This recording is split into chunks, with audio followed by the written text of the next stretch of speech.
How's it going, guys? I'm Aaron from PhoneDog.com, and the new iPad is in the house. You know, we called it the iPad 3. Apple announced it as the new iPad, and we're still kind of calling it the Apple iPad 3, but it's the new and improved device with a Retina display, a 5-megapixel iSight camera on the back, a processor with quad-core graphics capabilities, and more. Now, is this thing up to par with Android tablets? Is it still the king in the tablet market, or has Android overtaken it in 2011 and in the beginning of 2012? We'll find out in the review, but first, some love to Best Buy Mobile because they hook us up with phones and tablets like this for use in our One Paw Bandit giveaway game on the site, which you can win. When you go into Best Buy Mobile, you won't deal with rebates. You'll walk out the door not dealing with paperwork or waiting 8 to 10 weeks for your rebates to come back. All those stupid debit cards, it's obnoxious, and you don't have to deal with it at Best Buy Mobile. You walk out working without dealing with any rebates. Let's take a look at this. Apple's new iPad. Is this the ultimate device? We'll find out starting right now. So here it is, much like the iPhone 4 and the 4S, we're seeing kind of an evolutionary update here with the new iPad. This is officially the new iPad. It came out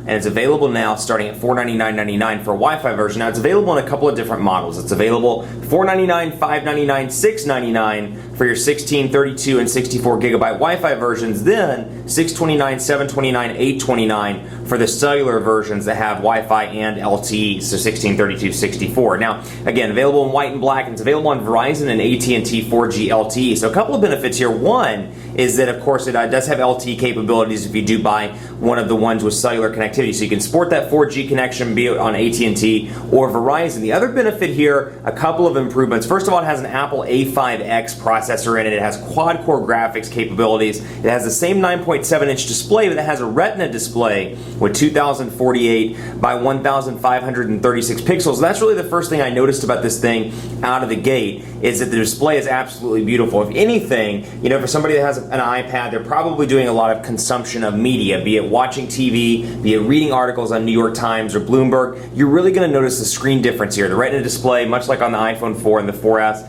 absolutely beautiful and a nice improvement. You have a 5-megapixel iSight camera on the back. You got your FaceTime camera on the front. It's running iOS 5.1 as well. So let's just take a look at, kind of walk through some of this. Of course, buttons haven't changed. Same stuff over on the side. Same form factor. It's a little bit thicker and a little bit heavier than the iPad 2, but same stuff over on the side. You got your volume rocker over there, along with your toggle to switch between sound and no sound. And then you have your power button up here and your 3.5mm headphone jack up in the top left-hand corner, I guess bottom left-hand, depending on how you're holding it. Or it could be top right-hand corner. I don't know, it just depends on how you're holding it. You can hold it in a bunch of different ways.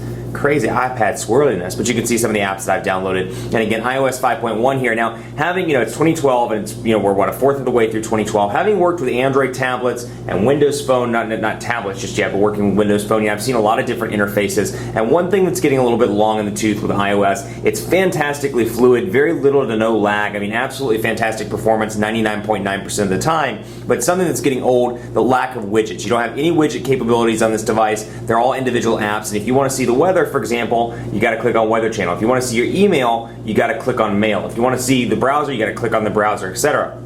And so the challenge here is, for somebody like me that's gotten used to widgets, it's nice to be able to just kind of look over and say, oh, it's 82 degrees in Charlotte, and I can go back to whatever it is that I'm doing. So I think for people that are coming from an Android smartphone in 2012 or coming from an Android tablet, that's probably going to be the biggest learning curve. Where this thing wins, and I'm kind of spoiling the video, but where it wins, of course, the media ecosystem, especially if you're used to iTunes and you've been using iTunes for years, the media system is second to none on this device. It's absolutely fantastic and continues to be great with things like iCloud and the ability to auto-sync your applications. So when I go on my computer and download a song, it auto-syncs to my iPad. And this, like I said, is the Wi-Fi only version, and this one's obviously the white version, and you get your port down here at the bottom you can connect your Apple adapter to. So let's take a look at the browser. Actually, we'll jump right into Safari and take a look here. I'm going to pull back to PhoneDog.com.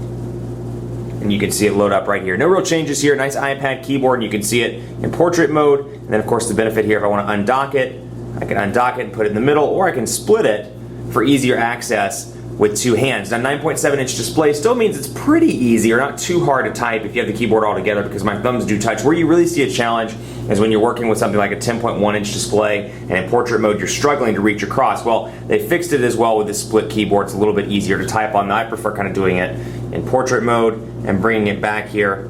Let's go back to PhoneDog. Load up PhoneDog, and I'm going to bring up the keyboard here, and I'm going to go back to docking and merging it, because I think on this side it's a little bit easier to use. So similar keyboard layout here, just as easy to type on this device as it is Let's load up Phone Dog. I don't know why it's taking so long. I'm having some internet connectivity issues in the office on Wi-Fi, so that may be what's going on right now. But Phone Dog's loading up. You can see it here, and the camera's really not doing it justice. And I say this a lot with the HD displays, but it's particularly true. The camera's not necessarily doing it justice. It's a beautiful display, and where you really see it is when you look at a white background like what you see behind our content here. When you really focus in on text, you can see how clear it is, even at maximum zoom. Just absolutely beautiful, and you can see it really. The images. Their little thumbnails are a little bit distorted. That's not as a result of the display, that's as a result, I mean, it's so clear that almost the internet kind of needs to be reconfigured to allow for some higher resolution images. But you can see here beautiful text, you can see even zoomed in here, looks absolutely gorgeous.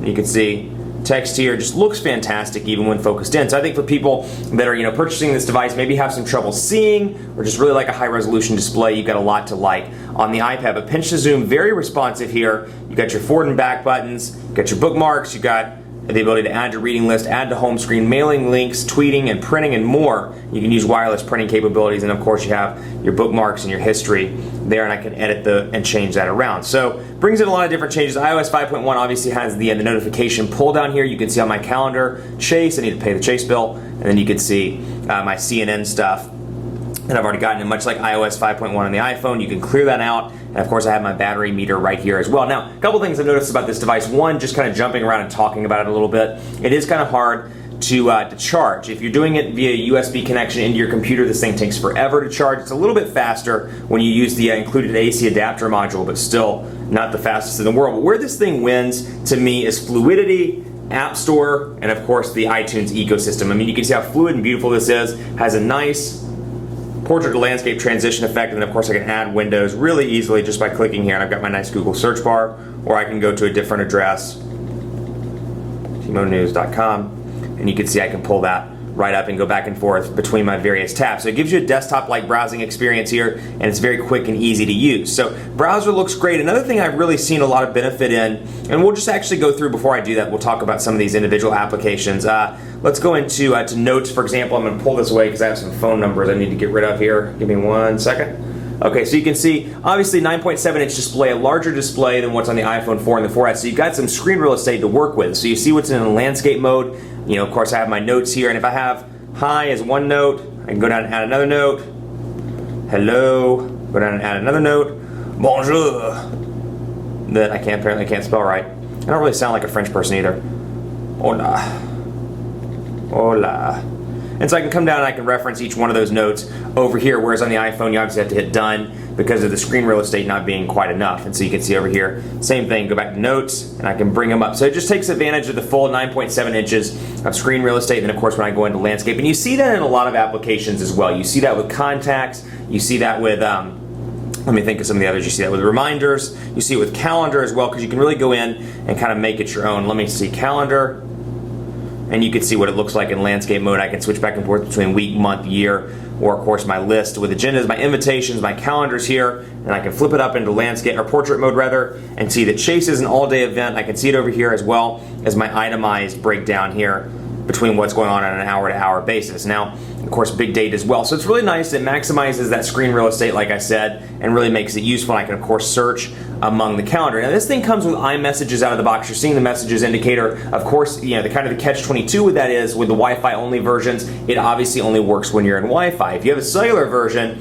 you can take advantage of it anywhere as long as you have some sort of cellular connection or a Wi-Fi connection. But I think a lot of people are going to get the iPad, get the 16, 32, or 64 gigabyte Wi-Fi version. They're going to go out, they're going to be iMessaging their friends saying, hey, how are you, what up, and then of course you're going to go out of your Wi-Fi hotspot and you're not going to get any of those messages. So if you're meeting somebody and you're like, hey, where do you want to meet? And you walk out of Starbucks, or you walk out of that coffee shop that you like so much, and you don't get any responses, I think it presents kind of a communication deficiency unless you have an iPhone or something that's connected to cellular radios that you can get it on that. So just something to keep in mind, the limitations of that. YouTube as well, you'll see a lot of maximization,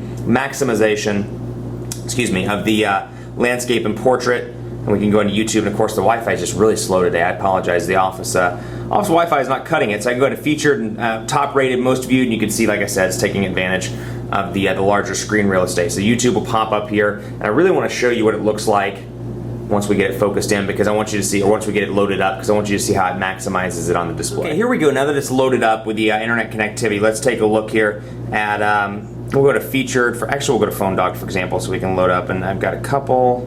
Let's go to Phone Dog and search, and so you can see the functionality. So we'll go into the official smartphone rankings recap, which you can vote on your own favorite smartphone at phonedog.com/rankings, which is pretty cool. But you can see here, okay, so in landscape mode, it looks like a typical video, and we'll start it up, and I just want to show you when you switch over to portrait mode, you got all your stuff down here. You can see the description, you can see the category, the tags, you can see related videos, you can see, ooh, wow, this gentleman, he's got some wild eyes. You can see the comments, and you can see more videos from Phone Dog. So again, taking advantage of that 9.7-inch display. Same thing here with mail. We'll jump in and take a look, and this is heronbaker@gmail.com, and you can see all the different, I have actually 38 in my inbox right now, but a bunch of Google Plus stuff, and you can see that because it's in landscape mode, I've got this over here, and then when I switch it over to portrait, I can still see the email preview, and when I go over here to inbox, I can access my individual emails. So I can scroll back and forth, and then when I want to switch over, it automatically locks it over here in the corner when I'm in landscape mode, and I can easily switch back and forth between them. Kind of same functionality here with the ability to reply, to add a new email, and as soon as I hit new, it just brings it up right here. I've got my keyboard, and of course I can hit send. So very quick, very easy, but again, you know, the focus of iOS has always been on fluidity, performance, and consistency. So it's by far one of the easiest to use operating systems, just very fluid, very easy to use with no lag whatsoever. So it's going to depend a lot on what you want, but for more on that, stay tuned for part 2 just after this.